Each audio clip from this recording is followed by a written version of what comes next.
I was living in the apartment that I purchased with my own money and then found out that somehow it was my name and my ex's name on this apartment. Now, I didn't move out because the person who moves out is it's seen as abandonment, and that's what lawyers say. And lawyers, by the way, are like so by the book and tell you so many things, and you have to read between the lines and you have to make your own decisions. Like you have to be logical. And I'll tell you a couple things about that. I'll tell you about later how my daughter was having anxiety attacks and hives, and I had to intervene and not do what a judge or a lawyer would say. And in this case with the apartment, I had to do what a judge or a lawyer would advise against, although you're not talking to the judge, you're talking to your lawyers. So A, you're advised not to buy anything new because your money hasn't been resolved. So you can't purchase anything new.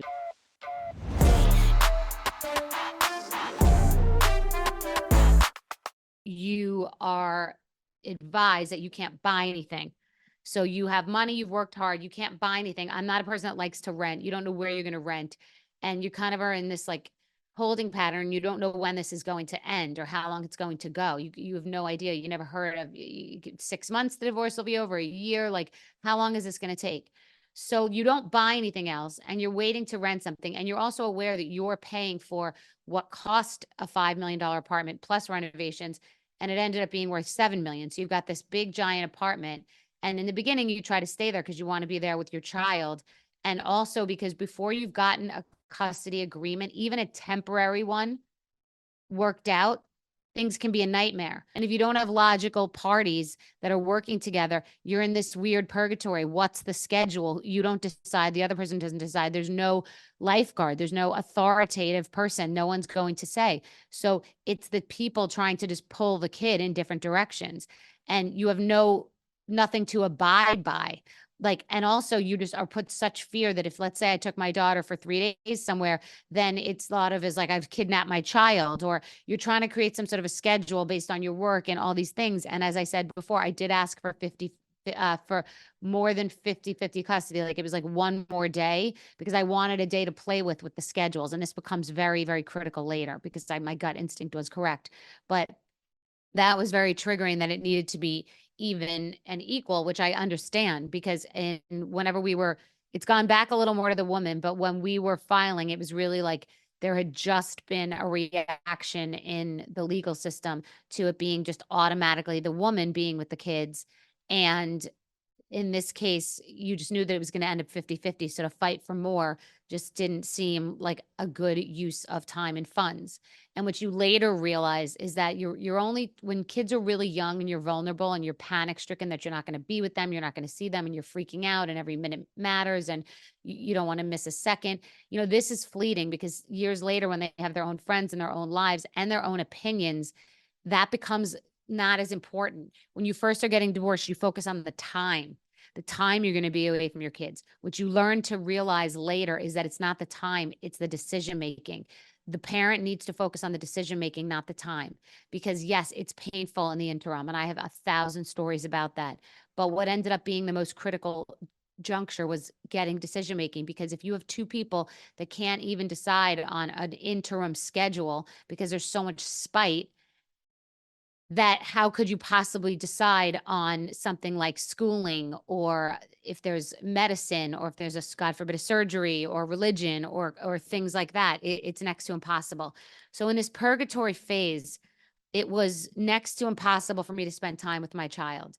We managed to get to the point where months later, a judge ended up giving us an interim schedule, which is like the best thing that ever happened to me in my life, because it just meant some structure. You knew what you were doing, where before you felt exasperated, you would just make a plan with your child and then they just weren't available. And it was like this like mind game. And my ex's family kind of moved into my place.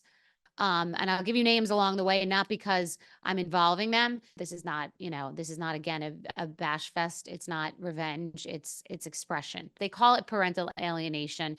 I'm not going to use a ton of these like words that people use improperly and overuse. Like you could hear a lot of people going through divorces saying parental alienation. It's something very, very hard to actually prove. And there are a lot of words that people say, and you can read between it. Like some people are having a garden variety divorce and it's very challenging and you feel for them, but like not everything is the words that the trigger words that people say. And when I was coming home to my apartment every day because I hadn't yet been able to leave and didn't feel like I could quote unquote abandon and go to another apartment. I ended up staying at my friend's apartment who has a beautiful apartment uptown. And on the days that we ended up getting scheduled from the judge as an interim schedule, I would take my daughter uptown to that house and it was like an oasis. I just felt like I had a place. It wasn't my house and I didn't have my stuff there. My stuff was still at the marital residence. The first sense of relief was like getting some version of a schedule. The second sense of relief was that. And then and I would go up to that apartment. I didn't have my stuff. My driver was critical at the time because we were always like, I was always getting dressed in the car and always going back to the apartment where I had an office, padlocks everywhere, and my assistants were in this big office within that apartment. That was, I think, in the Bethany Ever After and Getting Married series.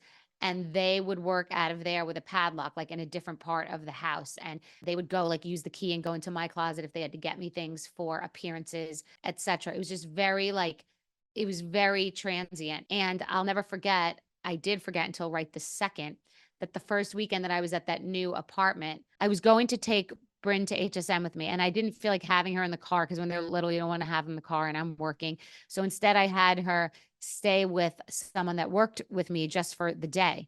But I got this scathing email saying that they called the local police in Pennsylvania and had found out that Bryn was not, in fact, at HSN and that it was that they were going to get the cops involved. The local police had been notified, etc. And it was that she was just my assistant. It was one day I was going in and out of HSN. And then there was another incident right around that same time where one of my assistants said, we don't know where the dog is. We don't know where Cookie is. And we kept emailing and asking, and we could not find Cookie. And everyone was hysterical. And then they told me that Cookie had been locked in a storage unit. The apartment had a storage unit down the hall, and Cookie, with a food bowl and a water bowl, had been locked in a storage unit and was barking. And the building was complaining because of all the barking. And then, because I couldn't take Cookie to the other residents. So my assistants would come and like feed, and it was like not ideal. We sent so many emails and had to email my lawyer so many times and to get answers as to where Cookie was, because one day Cookie was just disappeared from the storage unit. We couldn't find her. I was completely hysterical. We obviously couldn't tell my daughter. My assistants were hysterical. We were all flipping out. And then we were able to go pick Cookie up at a facility in New York. So that was one of the crazy things that happened with Cookie. It was just every day there was something else that was going on. I would be in that apartment and I would go into Bryn's little room, which had a twin bed in it. And I just wanted some time with her. Like it hadn't been defined whose apartment this was. And I would go back there sometimes to see her because I didn't want to drag her back and forth all the time. So I would go there to see her and I would lay in her bed and I would say to my assistants, like, how does he know where I am? How, guys? Like, how does he know what I'm doing and where I am? One day I was talking to him, like saying, like, how can we just, can't we just like be, why are you doing this? Like, I would really try to plead, like, just do what's best for her. Like, why is this how, like, it can be okay. We can work, like, we can work this out. I had this weird feeling that I was being recorded because it was just so different than everything that he had been emailing or saying and what had been happening. And I sort of changed my tune and I was like, oh, wow, like I'm under siege right now. I ended up putting a padlock on my bedroom door and he ended up being in this guest room. And I would come back when he wasn't there. I'd ask if he wasn't there to like get stuff out of my own room. It was very jarring to feel like I was moving everything out to I don't know where because we didn't know where we were going to live and where am I moving my entire office. It was just extremely complicated. And you kept thinking from the lawyers that it was going to like end soon because they would say, let's just get in front of the judge. And like, they just never expected this. And you could call them and they'd say that this was like something they'd never seen in their entire career. So they would never have expected this to be more than 1 year, 2 year, much less 10 years. It just kept unfolding. So like you never knew where you were in the marathon and when it was going to be over. You were just like, am I at the first mile or the 15th mile of this marathon? I didn't understand to what end. Like, why is this just anger? Like what's the goal? Does he have something on me? I don't understand what's going on. And one day I went into what was his room, which had been like a den, and it was next to Bryn's room. And he had a friend who said he was going to back his divorce. Mind you, this is the same time I'm trying to launch I'm launching a talk show. And the people at the talk show were saying, like, all this bad press, all this press is not good for the show. Like, your Q rating, your likability score, it's gone down. Like, this was like so beyond a talk show. I had agreed to do the talk show. The talk show was starting, but like, I was under siege. And the talk show was supposed to be in LA.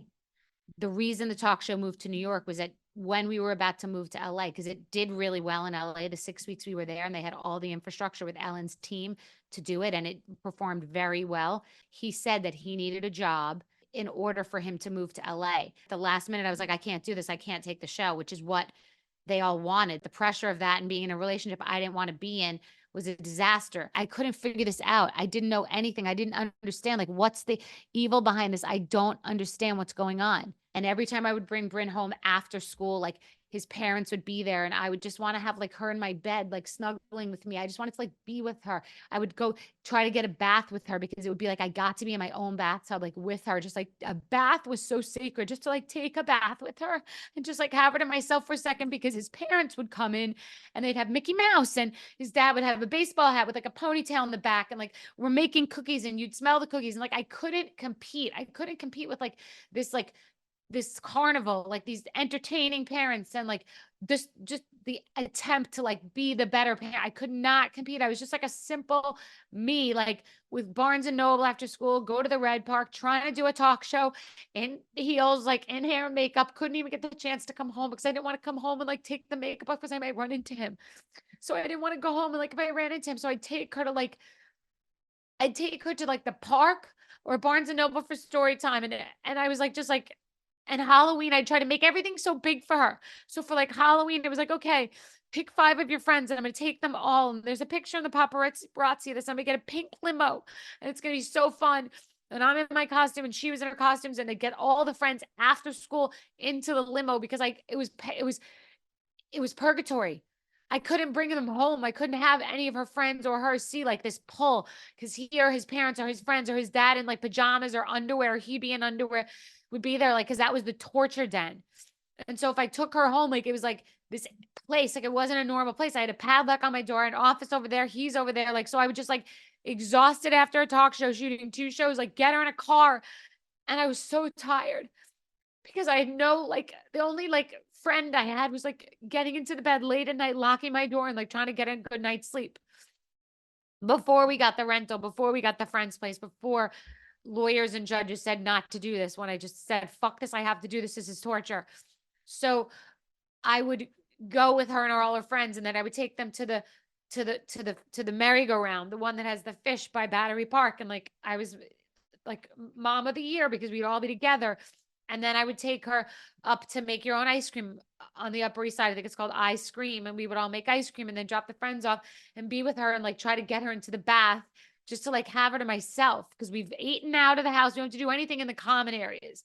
And then his parents would be like, but Bran, we have Cookie. Like they'd always want to get her away from me. And it would work a lot because she was a little kid and it just like worked. I'm not going to like set up a bakery in my bathroom. So I would just like relinquish. And I was like the parent that like, the less favored parent, the junior parent. Like I just couldn't. And then that was one day. This would happen a lot. And then other days I took her to the other merry-go-round over by the West Side Highway. The paparazzi would follow me. You'd see the pictures. Then I took her to the Mexican place that was on Washington Street. I forgot what it's called. They have hula hoops, and like I always had to make everything into a thing because I needed a reason to after school not go home. So once a month I took her to that Georgetown cupcakes place. And because I'm me, I got to have all the friends come. So after school brought the friends. The mothers thought I was like Mother of the Year award because I was like taking all the friends to make your own cupcakes, and I was still in my makeup, still in my talk show outfit.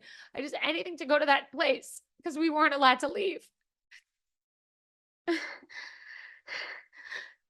So I was trying to do a talk show during the day, and then we set up a room during the day for her to come during the day to be in my.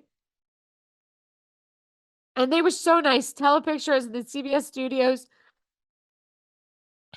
My assistant, my driver, they'd get her like right after school because it was when the kids don't go to school full days. And then she'd come and I'd scurry, like it all sounds good on paper, but scurry out of the talk show to go into the room and like have a quick lunch and do the play toys, but like be distracted by trying to do a talk show.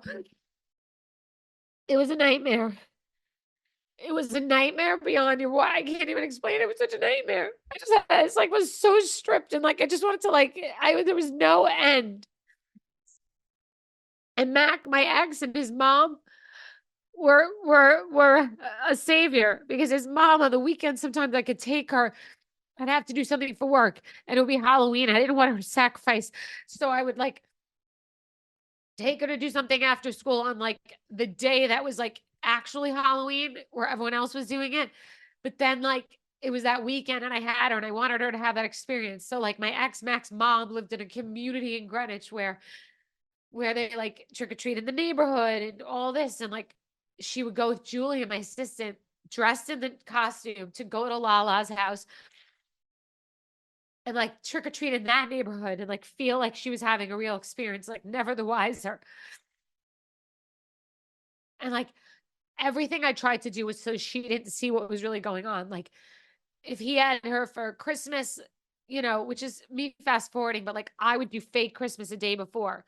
Like I would try to make it like 3 days before fake Christmas. So like we had the full tree and we did the presents and like she would not know. And this poor kid until the one day that I decided I don't care what the lawyers say and I don't care what the judge says. I'm moving out. I'm moving out into this friend's place. And the judge ended up saying, thank God somebody intervened and took this kid out of this environment. Right. So that was that, but that was living in the car and still having the closet here and still having the padlock. And one day when the girls said he wasn't there, I came back and I guess he didn't lock that room he was in. His computer was in there and I won't name the assistant that was with me. And I don't know how to even open a computer. And I was like, what's in here? What's going on? And we were able to open the computer and find out that what was open was all of my emails. I was like, how does he know what everything I'm doing? Like, and we ended up sending that computer. I didn't want to keep it. And I just dumped it at my lawyers. I'm like, this is not my computer anymore. And they, of course, another $500,000 for a year or whatever it was for analyzing it. It was just like, why can't I have money? I'm successful. Why can't I get out of this? Because the court system is a fucking snail and you just don't think you can do anything because the lawyers are fucking scaredy cats and they're telling you can't do anything, but they're not living it. They're just like listening to a phone call after you can finally get them on the phone. And I had great lawyers that I liked, but you're just like, no, but you don't understand. This is not right. This cannot be illegal. And you're just tortured. So finally I got the computer and I thought that would be it. They found all this stuff, this like crazy stuff in there. And you would chip away at it. You would chip away at it, like all these elements. That was like one big thing. Like, wow, the day that my assistant was kneeling in the corner, which is above and beyond her job. They were trying to help me. And they were so amazing. Like, shout out to Julia and Megan for like coming and being willing to testify. Like they no matter what they saw. One of my assistants, 10 assistants have seen this torture to the point that no one's ever experienced. I've never seen anyone experience anything like this. This is sick. I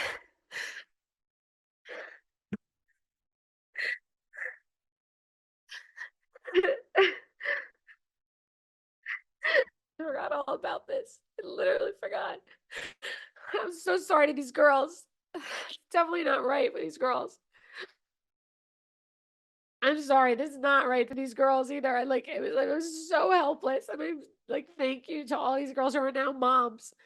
This was a management project where I was trying to do a talk show, trying to get myself to some sort of an activity after school, trying to like, even when I moved to the other location, then it would be all the way uptown with an ex that I was with, all the way downtown, pick her up, never miss a pickup, never miss it after school, never miss a birthday, never miss a thing. My daughter had a very, very brief babysitter that my ex knew when we were together. And once in a very rare while, because I hated to leave her, would this woman babysit her. And I guess it was a friend of my ex. And every time I'd go to like a school project, like they'd have like, we're doing the pickle exhibit or the bird thing, this girl would come. So my ex's parents would come and this girl would come. So they'd have a pack of four. So sometimes I would bring an assistant. Sometimes I had no one to go. And I always felt alone because it was like 4 against 1. And there'd be like snide remarks. And no matter what it was a recital, a birthday party, which makes sense. they would all be there in like this pack, and I would feel really super alone and just like scared because of all the things that had been said, and like, and then pictures were sent in to the lawyers, which showed there had been a private detective taking pictures of me. It was me on a marathon and saying I'm never going to settle, and one day this will all have meaning and I will keep going one step at a time.